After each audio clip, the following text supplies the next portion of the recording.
guys, halo YouTube, it's me Michi Diary. Tapi itu judulnya abang editor kok belum diganti ya A-nya? Kan bacanya jadi Michi Diary gitu. Seharusnya kan Michi Diary gitu ya kan? Ganti dulu dong.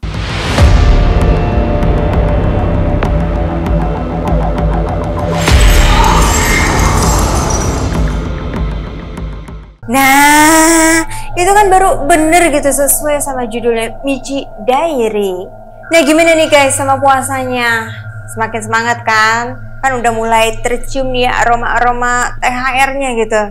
Udah semakin kebayangkan mau jajan apa tuh dari THR-nya? Iya dong.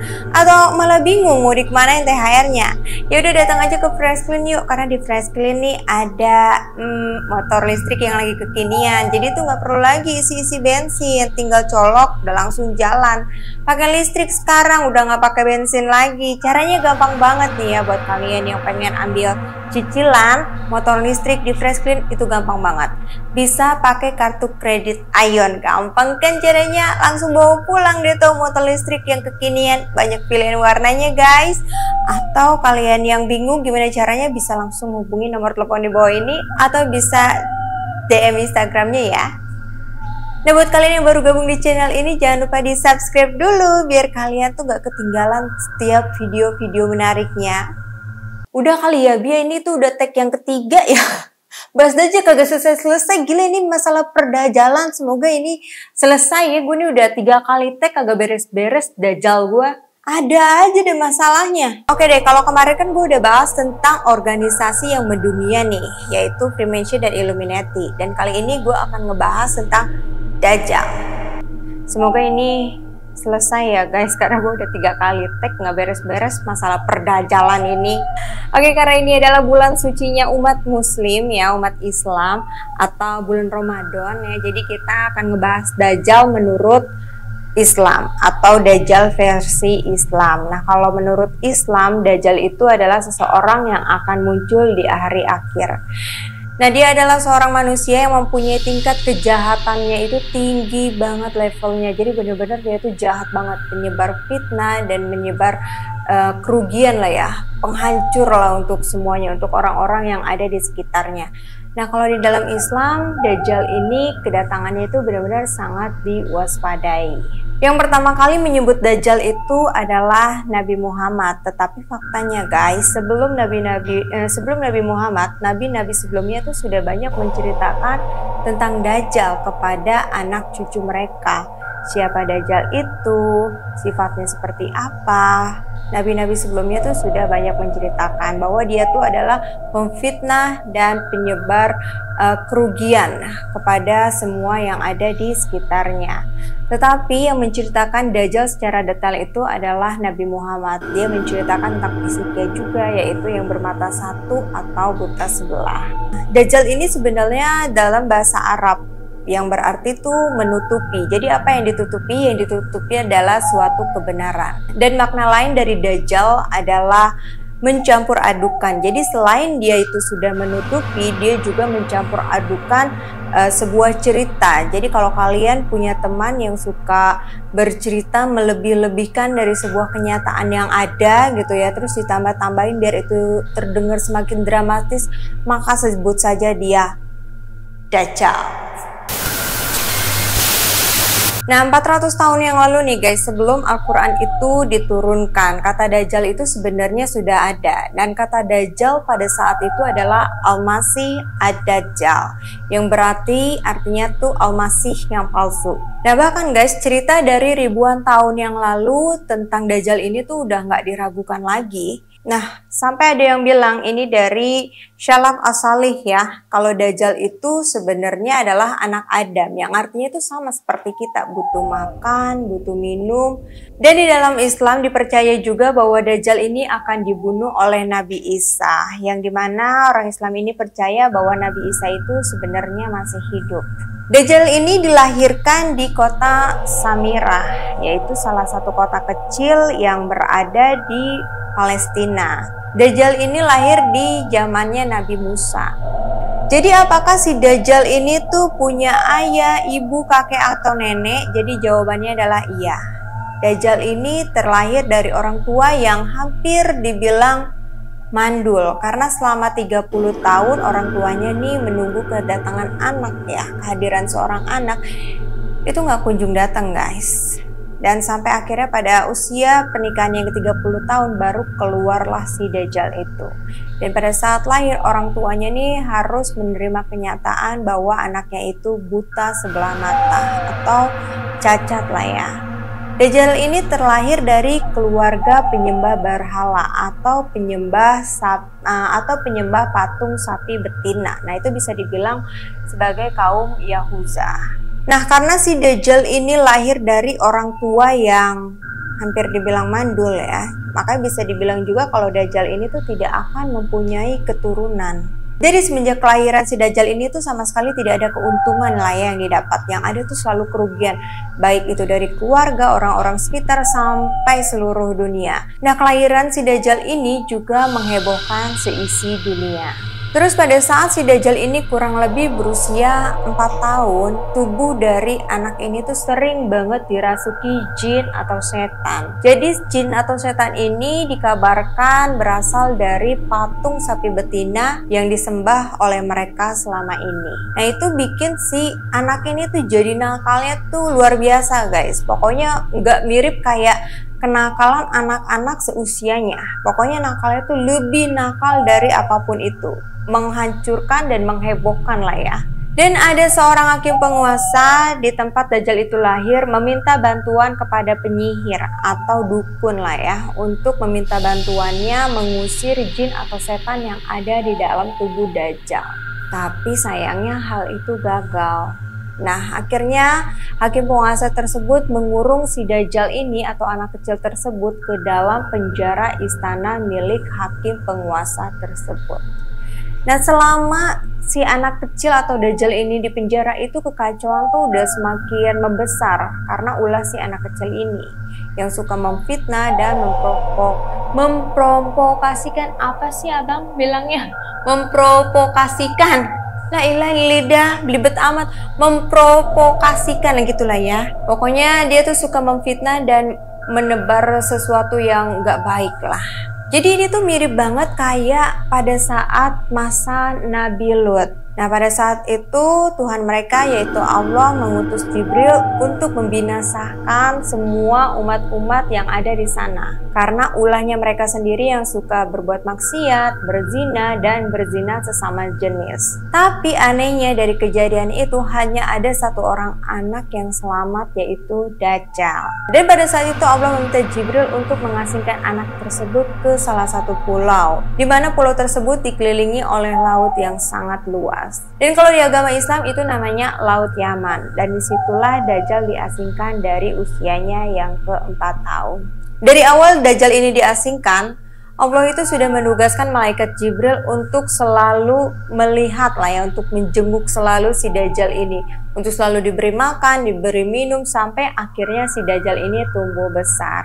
Dan di sini gue akan ngebahas sedikit tentang ciri-ciri fisik dari si Dajjal ya. Nah, karena ini bukan cerita baru, tapi ini adalah cerita lama yang kalau kalian cari di hadis itu sangat banyak. Nah, ciri-ciri tersebut adalah dia laki-laki, berambut keriting dan tebal, dadanya busung dan jidatnya lebar, kulitnya berwarna merah, dan di tengah jidatnya tuh ada tulisan kafara, dan hanya orang-orang yang buta askara saja yang bisa membaca tulisan tersebut. Badannya besar tapi dia tidak tinggi. Kalau bahasa Inggrisnya itu hunted, atau bahasa kerennya tuh bantet gitu ya guys. Nah, itu kedua kakinya tuh bengkok. Jadi tuh udah dapat dipastikan lah ya kalau jalannya si Dajjal ini tidaklah normal. Dan banyak yang bilang juga kalau ciri Dajjal ini mirip seperti orang Quraisy pada zaman jahiliyah.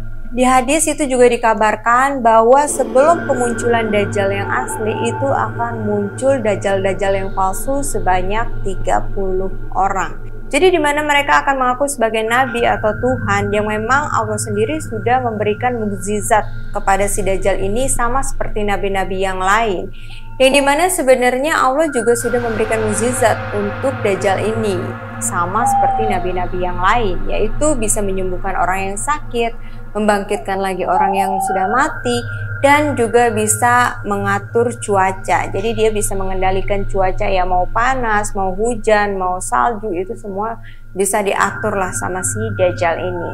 Nah, terus di mana nih Dajjal itu berada? Nah, tentang keberadaan si Dajjal ini tuh masih banyak perbincangan ya. Karena Nabi Muhammad tuh pernah bercerita bahwa Dajjal ini akan muncul dari arah laut timur. Dan ada sebuah kisah dari mantan pendeta Nasrani yang bernama Tahmin Ad, yang dimana dia adalah sahabat dari Rasulullah yang sedang melakukan perjalanan bersama 30 orang timnya. Jadi si pendeta ini berlayar dengan krunya tersebut, di mana si pendeta ini dan timnya itu terdampar di suatu pulau, dan di pulau itu bertemu dengan sesosok yang menyerupai manusia. Dia bertubuh besar, tinggi, dan berbulu. Makhluk tersebut bisa berbicara, dan makhluk tersebut bernama Al-Jasa. Makhluk tersebut meminta kepada tim dan juga pendeta untuk masuk ke dalam sebuah biara. Di dalam biara tersebut, mereka melihat sesosok yang menyerupai manusia, bertubuh besar dan tinggi, yang sedang dipasung. Tangan dan kakinya diikat dengan rantai yang sangat besar. Nah, apakah makhluk yang tinggi dan besar yang sedang dirantai itu adalah Dajjal? Jadi kapankah Dajjal ini muncul? Nah, kalau menurut umat muslim, Dajjal ini akan muncul pada saat iman mereka itu sedang kuat-kuatnya. Jadi memang Dajjal ini diciptakan untuk menggoyangkan atau merusak iman seseorang. Jadi dia akan datang dengan cara menebar fitnah dan membuat banyak kerugian. Nah, fitnahnya ini setelah tersebar itu akan mengeluarkan banyak masalah ya di muka bumi ini, dan itu bisa sampai membuat kemarau yang panjang dan juga kelaparan yang sangat panjang 3 tahun berturut-turut lah ya. Dan dikabarkan juga bahwa Dajjal ini akan datang dari Persia yang disebut Khurasan. Nah, kemunculannya ini baru akan terlihat di antara Irak dan Syam. Dan dalam satu hadis itu juga disebutkan bahwa Dajjal ini juga akan muncul di tengah-tengah pasukan Quraisy. Dan dikabarkan guys, kalau Dajjal ini tuh dapat menempati semua tempat dimanapun. Jadi hanya ada beberapa tempat yang tidak bisa ditempati oleh Dajjal, yaitu Mekah dan Madinah. Dan ada beberapa masjid juga yang memang tidak bisa disentuh oleh si Dajjal ini, yaitu Masjid Al-Aqsa, Masjidil Haram, Masjid Nabawi, dan Masjid Al-Tur. Dan dikabarkan juga bahwa Dajjal ini akan menempati satu bukit bergaram yang disebut Marikona. Kalau nggak salah seperti itu penyebutannya ya guys. Yang dimana Dajjal ini akan datang tuh ada tahap-tahapannya. Jadi dimana dia akan datang berdakwah, dimana dia mengaku sebagai umat muslim, terus mengaku juga sebagai nabi, dan kemudian mengaku sebagai Tuhan. Pengikut dari Dajjal ini adalah mereka-mereka yang mengharapkan belas kasih, yang dimana mereka ini ada kebanyakan orang Yahudi, orang Arab, dan kaum wanita yang penzina. Dan kebanyakan dari mereka adalah yang pemalas dan menjadi rakyat jelata. Jadi mereka tuh akan selalu mengharapkan kehidupan yang jauh lebih baik. Dan terus mereka juga yang laki-laki yang menyerupai perempuan, dan perempuan yang menyerupai laki-laki. Nah, pada awalnya mereka ini sangat menyadari bahwa yang mereka imami itu adalah sosok Dajjal. Tetapi mereka menyampingkan semua itu karena mereka melihat sosok Dajjal ini sebagai sosok yang akan menolong mereka di hari akhir, di mana mereka walaupun sudah berbuat dosa tetapi memiliki kenikmatan. Nah, akhir dari Dajjal gimana nih guys? Jadi udah diceritakan juga nih kalau akhir dari Dajjal ini itu akan dibunuh oleh Nabi Isa di salah satu kota, yaitu kota Lut, tepatnya di gerbang pintu kota tersebut yang ada di Palestina. Terus gimana nih cara untuk menghentikan si Dajjal ini? Bisa atau enggak? Kalau menurut Islam itu tuh bisa banget dihentikan. Kalian bisa menghafal surat Al-Kahfi. Dan bagi yang mampu, kalian tuh bisa datang ke Mekah dan Madinah, karena dua tempat ini kan nggak bisa disentuh oleh Dajjal. Oke, kalau di Kristen ini Dajjal tuh udah banyak populer sebagai anti-Kristus, seperti yang ada di beberapa ayat Alkitab, yaitu di Yohanes 2 ayat 18 dan Yohanes 1 ayat 7. Jadi istilah antikristus ini dari bahasa Yunani yang artinya tuh antikristos. Jadi ada O-nya guys. Dalam teologi Kristen ya, antikristus itu adalah diindukbuahkan Alkitab yang akan menjadi musuh Kristen dan menyesatkan banyak orang. Jadi istilah dari agama Islam dan agama Kristen itu tuh mirip-mirip, sama lah ya. Yang artinya tuh kedatangannya akan menjadi musuh oleh Tuhan Yesus atau Nabi Isa. Dua agama itu mempunyai arti yang sama dan pemikiran yang sama tentang Dajjal ini. Nah, beda nih guys dengan dari ajaran umat Hindu. Nah, ini beda lagi dari ajaran agama Hindu. Dia beda dari pandangan Islam dan Kristen yang dimana Dajjal ini bagi dia adalah biang keladi dalam penyebab terjadinya peperangan antar umat manusia. Dan sosok yang digambarkan dari umat Hindu ini, si Dajjal itu adalah dia yang cerdik, yang sangat licik dan provokatif. Sosok Dajjal ini digambarkan kalau di Hindu yaitu seperti sosok figur yang bernama Sangkuni, atau kata lainnya itu seperti Swalaputra atau Suman, dan disebut sebagai Trigandalpati. Dan di Hindu, sosok Dajjal ini juga digambarkan sebagai sosok mata satu dan penyebar fitnah. Kemudian menurut Buddha, dan dia mempunyai pemikiran yang berbeda lagi, yaitu ideologi Buddha menggambarkan mereka yang jahat maka bisa disebut sebagai Dajjal. Nah, jahatnya ini yang mereka anggap tuh melebihi jahat dari yang biasanya. Jadi jahatnya itu seperti nafsu amarah yang berlebih yang menjurus sampai pada kejahatan-kejahatan yang sangat tinggi seperti pembunuhan dan lain sebagainya. Terus seperti kebohongan, kebencian, pokoknya semua yang berlebihan lah ya, kejahatan yang berlebih, maka itu bisa disebut sebagai Dajjal kalau bagi umat Buddha. Siapa saja mereka yang mempunyai sifat jahat tersebut maka bisa dibilang sebagai Dajjal. Nah itu kalau penilaian bagi umat Buddha. Nah ini paling beda dari agama-agama yang lain yaitu menurut Yahudi. Kalau Islam, Kristen itu kan mengibaratkan kalau Dajjal itu adalah sosok yang akan datang di hari akhir dan harus diperangi. Dan harus diwaspadai juga kedatangannya. Tapi beda nih dengan gambaran umat Yahudi yang dimana mereka itu menganggap bahwa Dajjal itu adalah sebagai pertanda kejayaan yang dimana mereka yakin bahwa kedatangan dari Dajjal ini adalah sebagai kemenangan atau kejayaan mereka. Nah ini ada seorang eteologi Islam ya, dia bernama Imam Nazar Hossein dengan terang-terangan di dalam bukunya yang berjudul Jerusalem in the Quran itu menjelaskan dengan terang-terangan tentang kehadiran si Dajjal ini. Nah tapi guys, Al-Masih yang ditunggu oleh kaum Yahudi ini bukanlah Al-Masih seperti Nabi Isa, melainkan Al-Masih Ad-Dajjal. Nah itu dia tadi guys penjelasan tentang Dajjal. Kalau kalian belum nonton video gue yang sebelumnya tentang Illuminati dan Freemason, kalian bisa nonton dulu. Karena episode selanjutnya gue masih akan membahas tentang organisasi ini ya yang mendunia. Kalau kalian suka, kalian bisa klik tombol like dan kalian bisa share ke teman-teman atau ke keluarga kalian. Sampai jumpa di video gue selanjutnya. See you next. Bye-bye. Selesai.